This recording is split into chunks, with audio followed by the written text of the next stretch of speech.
Hey, what's up guys? So hari ni kita nak buat ayam kukus sambal ember daripada Indonesia. Sangatlah sedap, ayam dia juicy, pedas makan dengan nasi putih. Okay, cara dia ambil ayam, campurkan dengan 1 sudu sos tiram, setengah sudu minyak bijan, setengah sudu tepung ubi kayu, tambahkan white pepper and then garam secukupnya. Lepas tu korang gaul-gaul. Yang ni kita pakai 2 ketul ayam bahagian quarter ni.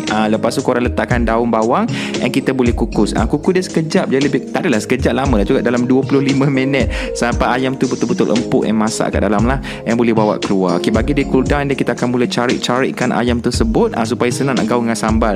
Air kukus yang ada dapat bertakung dalam tu pun campur sikit supaya lagi moist lah.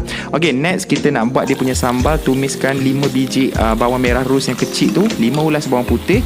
Bila bawang mula garing, tambahkan 4 cili padi hijau, 4 cili padi merah dengan seketul belacang yang dah dibakar dan ditumbuk. Lepas tu tuang kat atas ni lah, panas-panas lagi. Kepada abang yang ada resedung, minta maaf, belacang tak boleh skip, kena wajib oleh resipi ni and sedia untuk dihidang. Nak lagi best, korang perahkan 5 kasut untuk bagi masam-masam pedas-pedas kat ujung tu. Resipi ni senang, tolonglah buat sampai jadi. Aku risau tengok video bulan puasa, ada yang keluar minyak terbakar lah, ada yang berbuih air lah. Yang ni senang, tolonglah buat, InsyaAllah jadi. Tiru sebiji je, okay? Jangan tukar resipi. Yang sangat sedap makan dengan nasi putih and also campurkan dengan kicap, okay? Boleh buat untuk sahur, boleh buat juga untuk buka puasa. Selamat mencuba.